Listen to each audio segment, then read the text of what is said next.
할렐루야, 복음비전교회 주일 예배에 오신 여러분을 주님의 이름으로 축복하고 환영합니다. 이 시간 다 같이 자리에서 일어서 주시기 바랍니다. 먼저 예배를 위해서 함께 기도해 주시겠습니다. 지존하신 아버지 하나님, 아버지께서는 만유의 주가 되시며 온 땅과 만물을 다스리시는 만왕의 왕이 되심을 고백합니다. 영원전에 그리스도 예수 안에서 우리를 택하여 주시고 우리에게 구원의 이름인 예수의 이름을 허락해 주셔서 우리를 자녀 삼아 주시니 또한 감사를 드립니다. 주님의 거룩하시고 영화로우신 그 이름을 찬양합니다. 주님, 높임을 받으시옵소서. 전쟁과 기근과 재해로 인해 갈수록 황폐해져만 가는 이 세상을 굽어 살펴 주시옵소서. 사랑하는 가족들과 삶의 터전을 잃어버리고 슬픔과 절망 가운데 빠져있는 영혼들을 불쌍히 여겨 주시옵소서. 하루속히 모든 전쟁과 다툼이 그치고 진정한 평화가 온 땅에 임하게 하여 주시옵소서.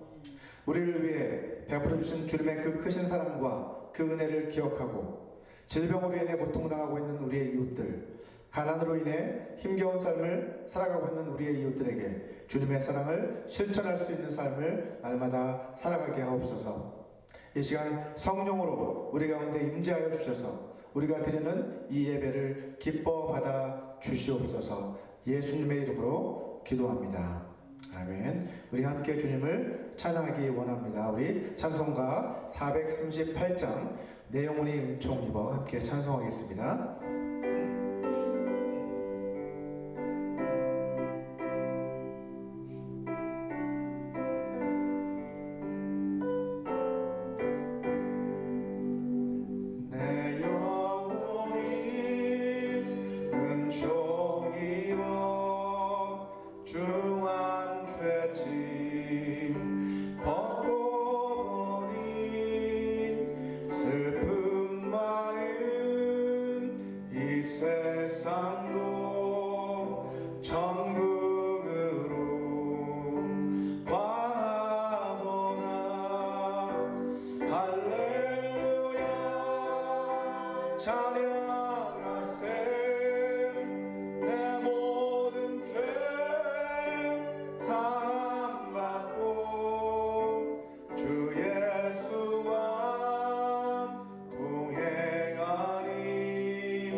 높은 산이 거친 들이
계속해서 내 영이라는 찬양으로 함께 기쁨으로 찬양하겠습니다.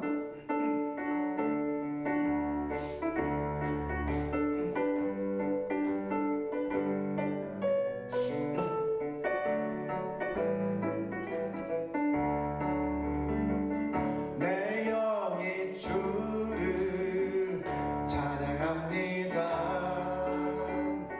내 영이 주를 찬양합니다. 내 영이 주를 찬양합니다. 내 영이 주를 찬양합니다.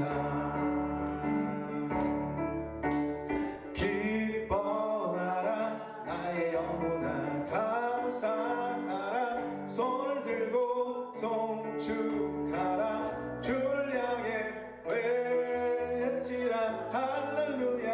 기뻐하라 나의 영혼아 감사하라 손을 들고 송축하라 나의 영혼아.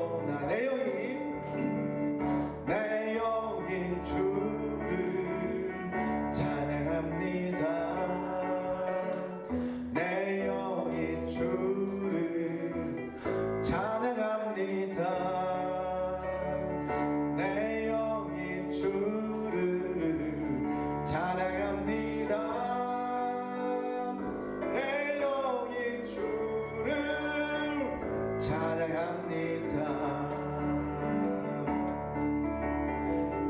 기뻐하라 나의 영혼아 감사하라 손을 들고 송축하라 주를 향해 외치라 할렐루야. 기뻐하라 나의 영혼아 감사하라 손을 들고 송축하라 나의 영혼아. 기뻐하라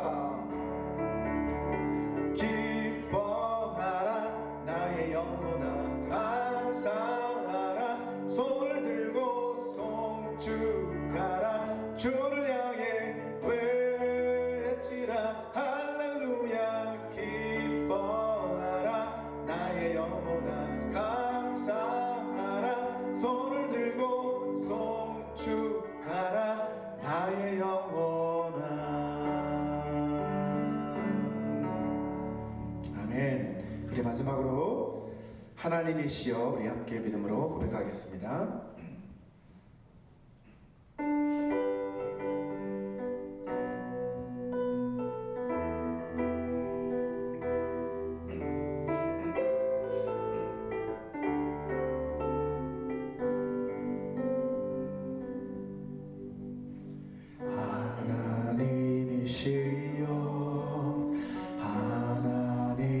하나님이시여 주는 나의 하나님이시로다. 나의 몸과 마음 주를 갈망하며 이제 내가 주께 고백하는 말. 여호와는 나의 힘이요 여호와는 나의 구원이시니 내가 누구를 두려워하리요. 여호와는 생명의 피난처시니 주의 인자가 생명보다 나음으로 내 입술이 여호와를 찬양하리. 내 평생에 주를 찬양하며 주의 이름으로 내 손 들리라. 다시 한번 하나님이시여 하나님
생명보다 나음으로 내 입술이 여호와를 찬양하리. 내 평생에 주를 찬양하며 주의 이름으로 내 손 들리라.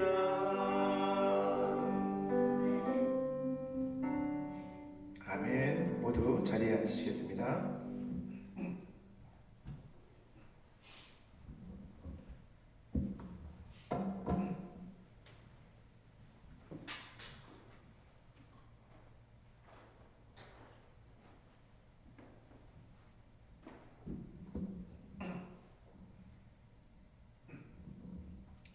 오늘 하나님께서 우리에게 주신 말씀 함께 봉독해 올려드리도록 하겠습니다.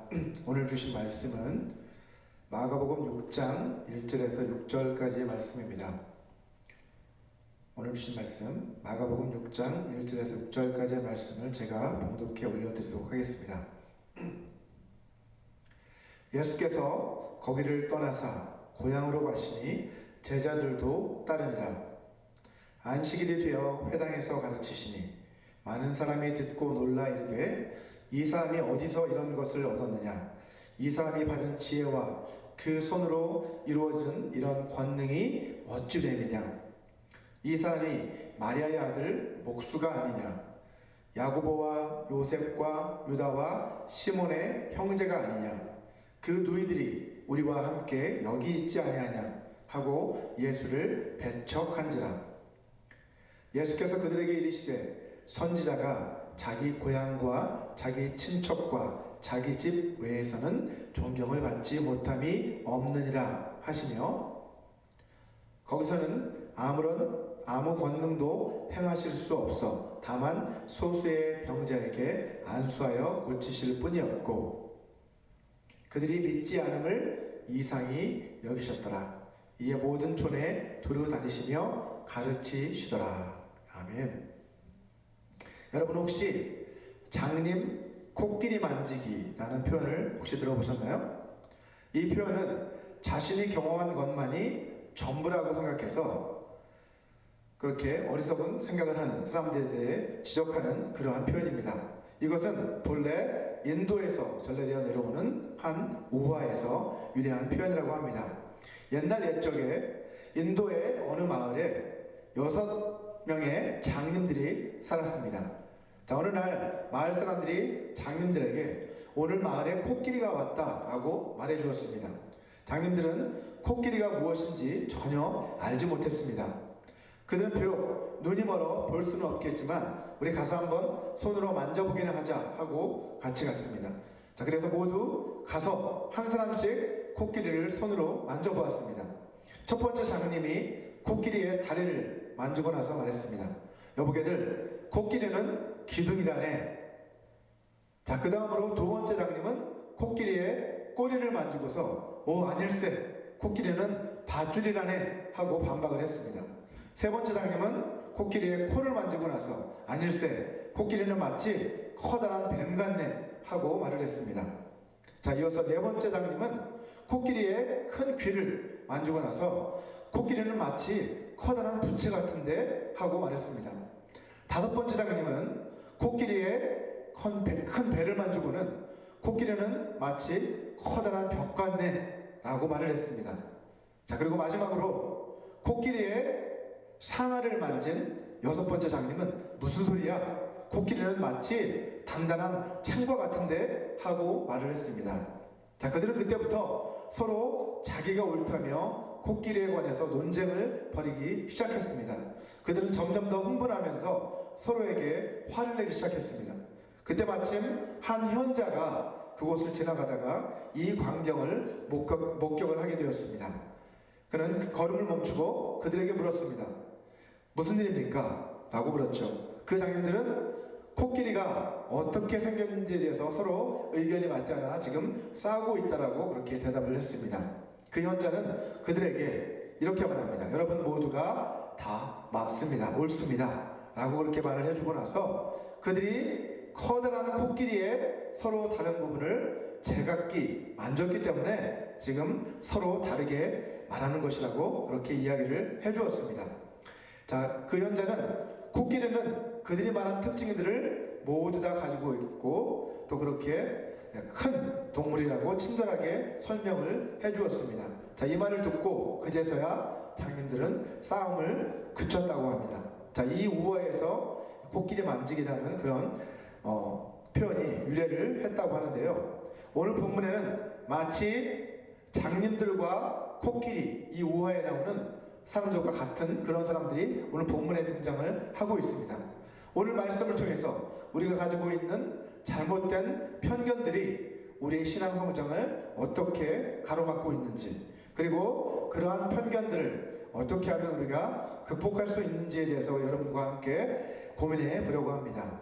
자, 지난 시간에 살펴봤던 것처럼 예수님께서는 그 권세와 능력으로 풍랑을 잠재우시고 악한 영들을 굴복시키시며 불치병을 고쳐주시고 심지어 죽은 자를 다시 살리시는 놀라운 역사를 행하셨습니다. 자, 이때까지만 해도 예수님의 사역은 아주 막힘없이 승승장구하는 것처럼 보였습니다. 아마도 곁에서 이것을 지켜보던 제자들도 덩달아서 신이 났을 것입니다. 자, 그런데 다른 것도 아닌 예수님의 고향에서 예수님의 사역은 전혀 예기치 못했던 장애물을 만나게 됩니다. 오늘 본문 1절에서 보시는 것처럼 예수님께서는 순회 사역을 하고 계시던 그 가버나움 지역을 떠나서 제자들과 함께 고향이었던 나사렛으로 가십니다. 자, 예수께서 거기를 떠나서 고향으로 가셨다라고 말씀하고 있고 제자들도 함께 갔다라고 기록을 하고 있죠. 이 고향이 바로 나사렛이라는 동네였습니다. 예수님의 고향 나사렛을 찾으신 이유는 오늘 본문 2절에 분명하게 나타나 있습니다. 안식일이 되어 회당에서 가르치시니 많은 사람이 듣고 놀라 이르되 이 사람이 어디서 이런 것을 얻었느냐? 이 사람이 받은 지혜와 그 손으로 이루어지는 이런 권능이 어찌 됨이냐? 라고 말하는 것을 볼 수 있습니다. 자, 예수님은 가버나움에서 마찬가지로 그 갈릴리 지역에서 마찬가지로 당시 이 여러 마을들의 종교적이고 그리고 경제적인 구심점 역할을 하고 있었던 회당이라는 곳을 찾아서 그곳에서 하나님 나라의 복음을 가르치셨습니다. 유대인들이 이 회당에 모여서 하나님의 말씀을 듣고 나누는 그러한 모임들을 가졌죠. 자, 뿐만 아니라 그 손으로 이루어지는 권능을 보고 이것이 어찌 됨이냐라고 말하는 것을 볼 수가 있는데요. 자, 이것을 통해서 예수님의 말씀을 가르쳤을 뿐만 아니라 병든 자들을 고쳐주시고 더러운 귀신들도 쫓아내시는 권능을 나타내 보여주셨다는 것을 알 수 있습니다. 자, 사람들은 예수님의 가르침과 그 행하시는 이 권능을 보고 놀랐습니다. 자, 그런데 여기서 놀랐다라고 하는 그 말은 긍정적인 의미에서 놀랐다는 의미가 아니라 전혀 기대치 않았던 그런 상황에서 놀라게 되었다라는 표현입니다. 자, 본문 3절을 한번 보시면 이것을 보다 분명하게 확인할 수 있습니다. 3절을 보면 이렇게 기록을 하고 있죠. 이 사람이 마리아의 아들 목수가 아니냐? 야고보와 요셉과 유다와 시몬의 형제가 아니냐? 그 누이들이 우리와 함께 여기 있지 아니하냐? 하고 예수를 배척한지라 라고 기록을 하고 있습니다. 나사렛, 예수님의 고향인 나사렛 동네 사람들은 예수라는 이 청년이 어떤 청년인지 너무나도 잘 알고 있었습니다. 자, 여기서 마을 사람들이 예수님을 요셉의 아들이라고 이렇게 부르지 않고 마리아의 아들이라고 이렇게 표현하고 있는 것을 우리는 볼 수 있죠. 자, 어쩌면 아버지 요셉이 이미 세상을 떠난 뒤였기 때문에 이렇게 표현했는지도 모르겠습니다. 하지만 아무리 아버지가 이미 돌아가셨다 하더라도 요셉의 아들이라고 부르는 것이 우리나라도 그렇지만 당시 가부장적 사회였던 유대 사회의 보편적인 관습이었습니다. 따라서 마리아의 아들이라는 이 호칭에는 사실은 경멸의 의미가 담겨 있다는 것을 알 수 있죠. 예수님을 배척하고 무시했기 때문에 지금 마리아의 아들이라는 호칭을 사실은 사용하고 있는 것입니다. 마리아는 요셉과 결혼하기 전에 이미 뱃속에 예수님을 잉태한 상태였습니다. 자, 여러분도 아시다시피 처녀가 임신한 사실을 숨기고 산다는 것은 결코 쉬운 일이 아닙니다. 아마도 예수님이 요셉의 친자식이 아니다라는 그런 사실은 머지않아 마을에서 공공연한 그러한 비밀이 되어버렸을 것입니다. 그들이 예수님을 배척한 이유가 바로 이 때문이었을 것입니다. 그래서 예수님을 마리아의 아들이라는 표현을 사용해서 부르고 있는 것이죠. 요한복음 1장 45절을 보시면 빌립이 나중에 예수님의 제자가 된 이 빌립이 나다나엘이라는 사람을 찾아가서 모세가 율법에 기록을 했고 여러 선지자가 기록했던 그 메시아를, 그 사람을 우리가 만났는데 그분이 바로 나사렛에서 오신 예수다 라고 그렇게 이야기를 합니다. 요한복음 1장 45절이죠. 빌립이 나다나엘을 찾아 이르되 모세가 율법에 기록하였고 여러 선지자가 기록한 그 일을 우리가 만났으니 요셉의 아들 나사렛 예수니라 라고 말을 하고 있습니다. 자, 여기서 빌립은 예수님을 뭐라고 부릅니까? 요셉의 아들이라고 표현하고 있는 것을 볼 수 있습니다. 자, 그런데 그 다음 절인 46절을 한번 보시게 되면 나다나엘이 이르되 나사렛에서 무슨 선한 것이 날 수 있느냐 빌립이 이르되 와서 보라 하니라 라고 이렇게 기록하고 있는 것을 볼 수 있죠. 자, 나다나엘은 예수님이 나사렛 출신이라는 그 말을 듣고 어떤 반응을 보였어요? 나사렛에서 무슨 선한 것이 날 수 있느냐 이렇게 표현을 합니다. 자, 우리나라 속담에 개천에서 용났다 이런 표현을 들어보셨죠? 근데 나다나엘은 이 속담을 잘 몰라서 그랬는지 모르겠지만 나사렛에서 무슨 선한 것이 날 수 있느냐 라고 이렇게 말을 하고 있는 것을 볼 수 있습니다. 거기는 훌륭한 인물이 나올 수 없는 그런 데야 이렇게 아예 속단을 내리고 있는 것이죠. 자, 나사렛이라는 동네는 능력 있는 하나님의 사람이 나올 만한 그런 동네가 아니라는 뜻입니다. 이처럼 나사렛은 그 동네 사람들 뿐만 아니라 외지 사람들에게서도 아주 별 볼 일 없는 그런 동네로 여겨지던 시골 마을이었습니다. 한국의 시골에서 오신 어르신들이 시골에서는 누구누구네 집 숟가락과 젓가락 숫자가 몇 개인지도 다 알고 있다라는 그런 말을 하시는 것을 종종 듣게 됩니다. 이처럼 예수님의 고향인 나사렛이라고 하는 동네도 시골의 아주 작은 마을이었기 때문에 마을 사람들은 예수님의 가족사에 대해서 아주 훤히 꿰뚫고 있었을 것입니다. 자, 그들은 예수님의 이복 형제들의 이름을 구체적으로 하나하나 언급하고 있고요. 예수님의 이복 누이들도 있다라고 그렇게 이야기하고 있습니다. 또한 그들은 예수님의 직업을 뭐라고 부릅니까? 목수라고 그렇게 표현을 하고 있어요. 목수. 자, 헬라어 원문에는 이것이 텍톤이라는 단어가 이 표현을 위해 사용되고 있는데 이 단어는 사실은 우리가 생각하는 그 나무만 까는 그런 목수가 아니라 쇠나 쇠 또는 돌 이런 것들을 다루는 사람들을 총체적으로 가리켜서 텍톤이라고 한다고 합니다. 따라서 그냥 목수라고 번역을 할 수도 있고 석공이라고도 번역도 할 수도 있고 또는 건축자 등으로 여러 가지로 번역을 할 수도 있는 단어입니다. 자, 유대 전승을 통해서도 알 수 있듯이 예수님의 육신의 아버지였던 요셉도 목수였다라고 생각을 하는데 이 요셉은 일찍 세상을 떠났고 그 후로 장남이었던 예수님이 아버지의 가업인 목수 일을 물려받아서 그 집안의 가장으로서 그렇게 삶을 꾸려가고 있었다라는 것을 우리는 짐작해 볼 수 있습니다.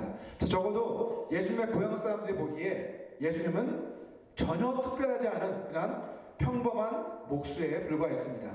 자, 그 중에는 예수님이 아주 어렸을 때부터 자라오는 그 모습, 그죠? 아주 갓난아기 때부터 자라오는 그 모습을 곁에서 쭉 지켜보았던 동네 어르신들도 그 자리에 계셨을지도 모릅니다.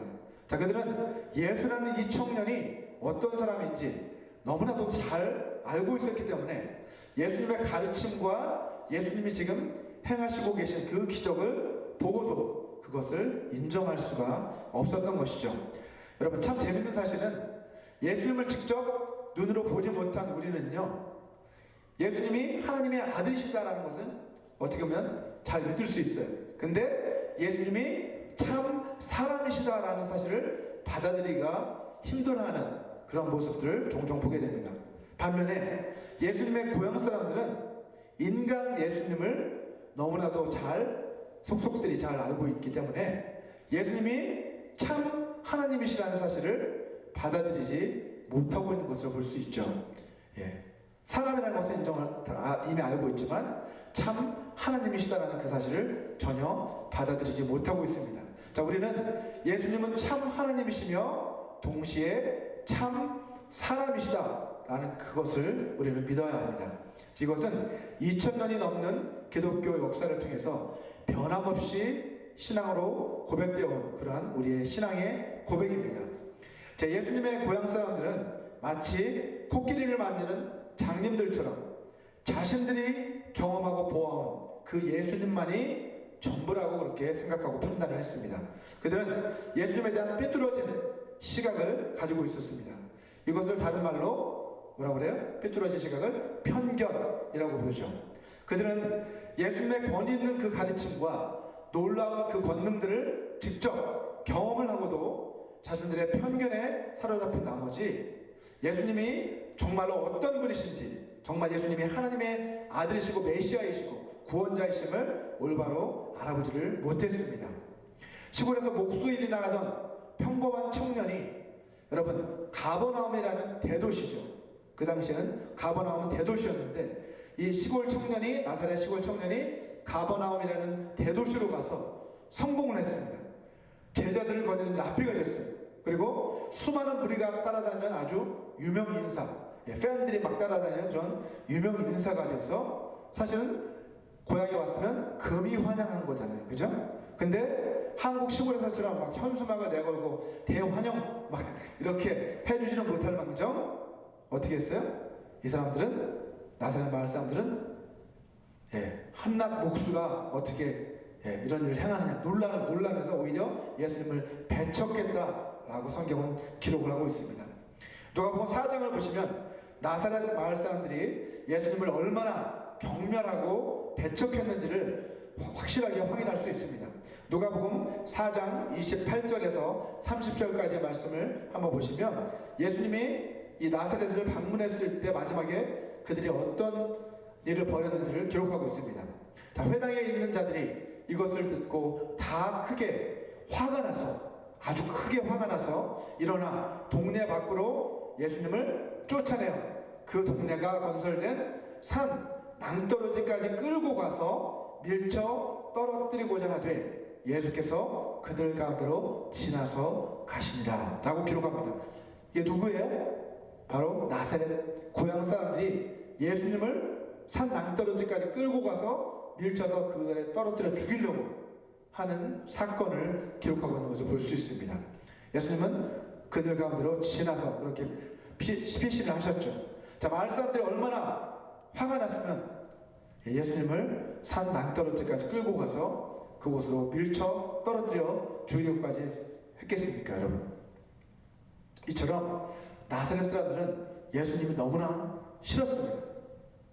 다시 본문 4절을 보시면 예수님께서는 사람들이 자기에 관해 수군거리는 그 소리를 예수님께서 들으셨어요. 그리고 그들에게 이렇게 말씀을 하십니다. 자, 예수께서 그들에게 이르시되 선지자가 자기 고향과 자기 친척과 자기 집 외에서는 존경을 받지 못함이 없느니라 라고 그렇게 말씀을 하시죠. 자, 여기에서 선지자가 자기 고향과 자기 친척과 자기 집 외에서는 존경을 받지 못함이 없느니라 라는 이 표현은 사실은 당시 랍비 문학에서 흔히 발견되는 하나의 잠언구였습니다. 자, 실제로 구약의 선지자인 예레미야를 한번 생각해 보세요, 여러분. 예레미야도 항상 그가 하나님의 계시를 받아서 이스라엘에게 심판에 대한 그런 경고의 메시지를 항상 선포하는 그런 선지자였기 때문에 이 예레미야 선지자 역시도 동족들이었던 이스라엘 사람들로부터 항상 어떻게 해요? 배척을 당했어요. 너무나 힘들어서 광야로 도망가기까지 했습니다. 자, 이미 마가복음 3장에서 살펴봤던 것처럼 예수님께서는 고향 사람들뿐만 아니라 심지어는 그 가족들로부터도 거절을 당하셨다는 것을 우리는 이미 살펴보았습니다. 예수님이 미쳤다라는 그 소문을 듣고 찾아가서 예수님을 강제로 데려가려고 했었잖아요. 자, 그 결과 어떻게 되었습니까? 여러분, 우리 본문 5절 말씀을 한번 보시면 이렇게 기록을 하고 있습니다. 거기서는 아무 권능도 행하실 수 없어 다만 소수의 병자에게 안수하여 고치실 뿐이었다 라고 그렇게 성경은 기록을 하고 있습니다. 자, 예수님께서는 고향인 나사렛에서 소수의 병자들만 안수하여 고쳐주시고 더 이상 그곳에서 기적을 행하실 수 없었습니다. 자, 갈릴리 주변 일대에서는 손에 전도를 하시고 또 병자들을 고쳐주실 때 어땠어요? 놀라운 이적들이 막 나타났잖아요. 그죠? 죽은 자가 살아나고 불치병자가 고침을 받는 놀라운 이적들이 곳곳마다 일어났습니다. 하지만 자기 고향인 나사렛에서는 소수의 병자들만이 단지 고침을 받았다는 것입니다. 자, 그렇다고 해서 예수님의 능력이 제한적이다라고 그렇게 우리가 오해해서는 안 되겠습니다. 예수님은 전능하신 하나님이시지만 오직 무엇을 통해서 일하십니까? 예수님은 우리의 믿음을 통해서만 일하시는 분이시기 때문에 그렇게 예수님은 그 뜻을 정하셨기 때문에 지금 이곳에서는 단지 소수의 병자만을 고쳐주신 거예요. 여러분, 아무리 예수님의 능력이 많으시고 전지전능하신 분이시라고 하더라도 나사렛에서는 오직 소수의 병자만 고쳐주실 수밖에 없었어요. 왜냐하면 그들이 믿지 않았기 때문에. 예수님은 믿음을 통해서 일하시는 분이셨기 때문입니다. 여러분, 지금도 마찬가지입니다. 하나님께서는 오직 믿음을 통해서만 일하시는 분이십니다. 자, 이런 의미에서 믿음은요, 하나님의 능력이 역사하시도록 해주는 일종의 전원 스위치, 전원 버튼과도 같다고 표현할 수 있습니다. 여러분, 아주 좋은 가전제품, 아무리 비싸고 성능이 좋은 가전제품이라고 하더라도 전원 스위치를 켜지 않으면 어때요? 아무리 좋아도 그 기능을 전혀 발휘할 수가 없습니다. 이처럼 하나님의 역사도요, 믿음이라는 그러한 전원 스위치를 켜지 않으면 하나님의 역사는 일어나지 않는다는 것입니다. 오늘 본문 6절을 한번 보시면 예수님께서는 그들이 믿지 않는 것을 보시고 이상히 여겼다라고 그렇게 말씀을 하고 있습니다. 자, 이 말은 예수님이 이러한 상황을 미리 아셨다는 말이에요? 아니면 모르셨다는 말이에요? 모르셨다는 말이에요. 아니, 전지전능하신 예수님께서 이 사람들이 믿지 않음을 예상하지 못했다라는 거예요. 사실은 어떤 기대를 하신 거예요? 믿을 것을 기대하셨는데 그렇지 않은 걸 보고 이상히 여겼다라는 거예요. 저기서 이상히 여겼다는 것은 어메이징, 사실은 사람들이 예수님의 권능을 보고 놀랍고 하나님께 영광을 돌리고 이럴 때 표현하는 사람과 똑같은 표현이에요. 그 말씀을, 그러한 표현을 부정적인 의미로 좀 사용하고 있죠. 그들이 믿지 않은 것을 보고 너무나도 놀랍게 여겼다라고 이렇게 성경은 표현을 하고 있습니다. 그렇다면 여러분, 전지전능하신, 모든 것을 다 하시고 모든 것을 다 행하실 수 있는 하나님이신 예수님, 하나님의 아들이신 그분이 어떻게 그것을 예상하지 못하실 수가 있었을까요? 여기서 우리가 오해해서는 안 됩니다. 여러분, 예수님은 본래 전지전능하신 하나님과 동등하신 분이세요. 하나님이시죠. 그죠? 하나님이신 그분이 우리 가운데 오신 분이세요. 자, 그런데 하나님과 동등하시지만 주님은 어떻게 해요? 자기를 비웠어요. empty himself. 자기를 비워서 사람과 같이 되셨다. 인간이 되셨고 오직 아버지께서 계시해 주신 그것만을, 그 뜻만을 순종하기로 그렇게 결단하시고 이곳 가운데, 우리 가운데 찾아오신 것입니다.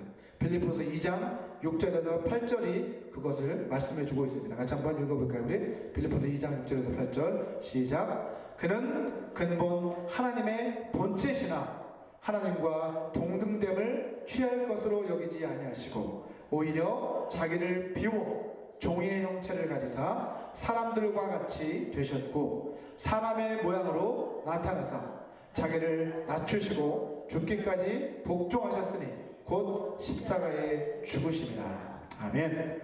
예수님은 하나님과 동등하신 하나님의 본체시라는 거예요. 하나님의 형상인 하나님의 본체 그 자체라는, 그러나 자기를 비워 종의 모습과 같은 사람과 같은 모양으로 우리를 찾아오셨고 마침내 십자가의 죽으심으로 하나님 아버지의 뜻에 복종하셨다라고 말씀하고 있는 것입니다. 저는 20살 때 예수님을 만나서 예수님을 믿고 영접하기 전까지는 기독교와 예수님에 대한 편견을 가지고 살았습니다. 저는 기독교는 인간이 만들어낸 여러 종교들 가운데 하나일 뿐이다. 그리고 예수라는 사람은 공자나 부처 또는 소크라테스 4대 성인들 가운데 한 사람, 즉 위대한 인물들 가운데 한 사람일 뿐이다 라고 그렇게 생각을 하며 살았습니다. 그 이유는 제가 초등학교 때부터 고등학교 때까지 학교에서 줄곧 그렇게 배워왔기 때문입니다. 하지만 여러분, 성경 공부와 기도를 통해서 기독교와 예수님에 대해서 제가 그동안 알고 있었던 그 지식들, 그리고 제가 경험해왔던 그것들이 진리이신 예수님께로 나오는 그 길을 가로막고 있던 걸림돌이었다는 사실을 비로소 저는 깨닫게 되었습니다. 자, 이처럼 우리에게 있는 편견들, 우리도 모르게 우리의 머릿속에 자리 잡은 그런 편견들은요, 우리의 믿음을 방해하는 가장 큰 걸림돌들입니다. 믿음 안에서 우리가 계속해서 성장을 해나가기 위해서는요, 우리 안에 알게 모르게 자리 잡은 그러한 편견들을 모두 버려야만 합니다. 가장 큰 문제는 무엇입니까? 편견에 사로잡힌 그 사람들은요, 자신들이 편견에 사로잡혀 있다는 그것조차도 잘 깨닫지 못하고 있는 것, 그것이 가장 큰 문제입니다. 여러분, 편견이 지나치면 어떻게 돼요? 편견이 막 지나치면 강해지면 그 사람은 교만에 빠지게 됩니다. 자, 그렇다면 어떻게 해야 됩니까, 여러분? 어떻게 해야 그러한 편견에서 우리는 벗어날 수 있을까요? 어떻게 해야 자신이 편견에 사로잡혀 있는지를 깨닫게 될 수 있을까요? 나 자신이 편견에 사로잡혀 있는지 아닌지를 알기 위한 가장 좋은 방법은 말씀, 그렇죠. 말씀이라는 거울에 자신을 비추어 볼 때 우리는 비로소 내가 편견에 사로잡혀 있구나를 깨달을 수 있게 되는 것입니다. 자신의 판단이나 태도가 성경의 가르침에 맞는 것인지 아니면 맞지 않는 것인지를 우리는 항상 말씀에 우리를 비춰보고 항상 고민하는 그러한 삶을 살아가야만 하겠습니다. 여러분, 편견은 변화를 거부합니다. 자, 그로 인해서 신앙의 성장을 방해하죠. 편견은 주로 과거의 부정적인 그러한 경험들, 그러한 경험들이 누적이 되면서 자기 안에 그렇게 자리를 잡게 되는 것입니다. 여러분, 편견에 한번 사로잡힌 사람들은요, 자기는 이미 다 경험해봤어. 그런데 이미 소용없더라 라는 그런 말을 자주 하는 사람들, 그 사람이 누구예요? 바로 편견에 사로잡힌 사람들이에요. 교회에 보면 그런 사람들이 많아요. 우리가 다 해봤는데 소용없어요. 목사님들한테 살고 계신 목사님들이 많이 하는 말이, 저희도 다 해봤습니다. 근데 소용없었습니다. 이런 말들을 많이 하시는데, 이분들은 자신을 한번 성경 말씀에 비춰보고 혹시 내가 편견에 여전히 사로잡혀 있는지 아닌지를 점검해 보시기 바랍니다. 하지만 하나님의 역사를 경험하기 위해서는요, 우리 인간의 경험에서 오는 그런 편견들을 내려놓는 그러한 결단이 우리에게 필요합니다. 하나님의 말씀을 들을 때도 마찬가지입니다. 우리의 마음, 이 마음밭에 자기도 모르게 그런 편견이라는 그런 돌멩이들이 이렇게 자리를 잡고 있는 경우가 상당히 많습니다. 그렇게 우리 안에 자리 잡고 있는 그 돌멩이들, 편견이라는 우리의 마음밭에 자리 잡고 있는 돌멩이들, 그것을 속간해 주어야 비로소 우리의 마음밭이 옥토로 변화될 수 있는 거죠. 그래서 그 마음밭에 뿌려진 말씀이라는 그 씨앗이 잘 자라서 30배, 60배, 100배의 결실을 빌어서 맺을 수 있는 것입니다.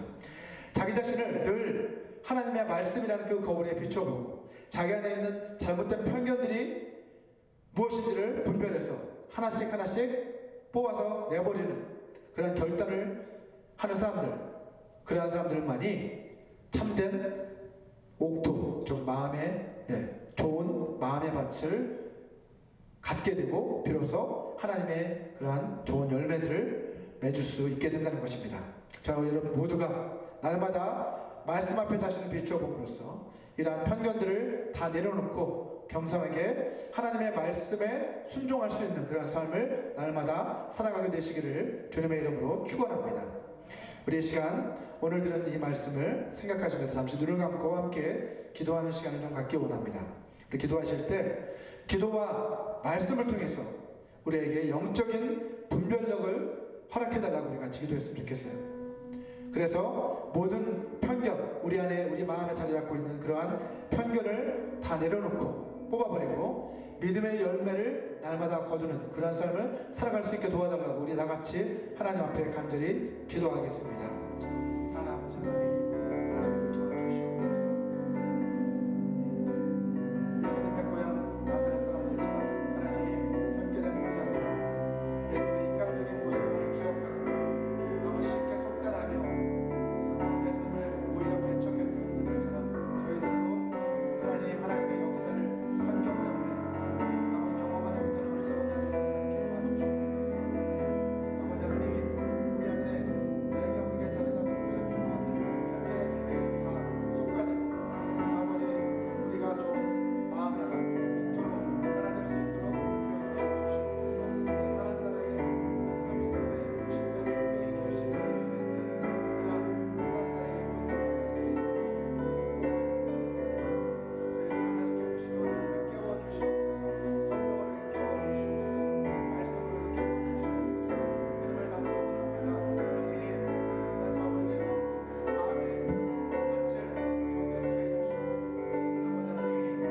옥토밭을 변화시켜 주시옵소서. 도와주시기를 소원합니다. 변화시켜 주시옵소서. 아버지 하나님 이 시간 우리에게 있는 모든 편견들을 주님 앞에 내려놓습니다.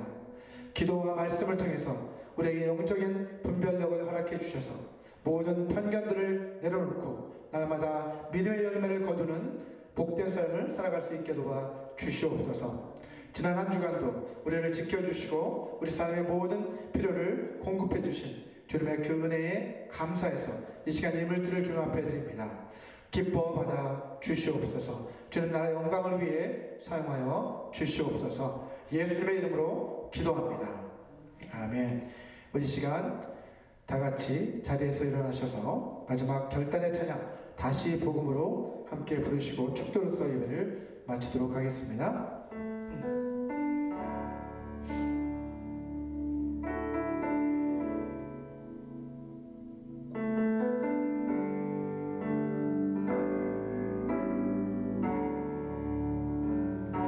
하나님 독생자 예수 그리스도 그분만이 오직 길과 진리 생명이라. 세상 다 변하고 사람들 변해도 나에겐 복음 십자가뿐이라. 하나님 독생자 예수 그리스도 그분만이 나의 길과 진리 생명이라. 세상이 비웃고 사람들 떠나도 나에겐 복음 십자가뿐이라. 다시 복음으로 다시 십자가로 다시 하나님께로 나아갑니다. 오직 복음만이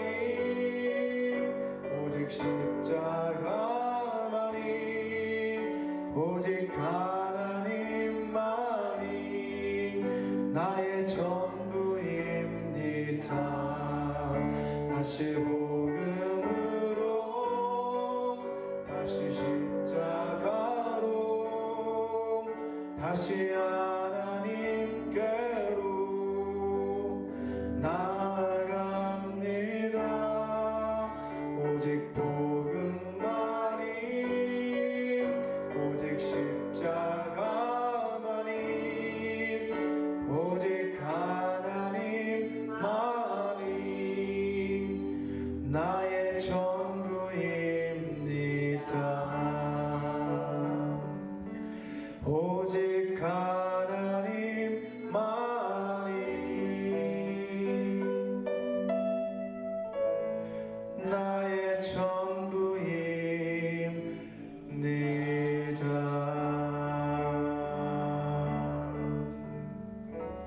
아멘. 우리 함께 기도하겠습니다.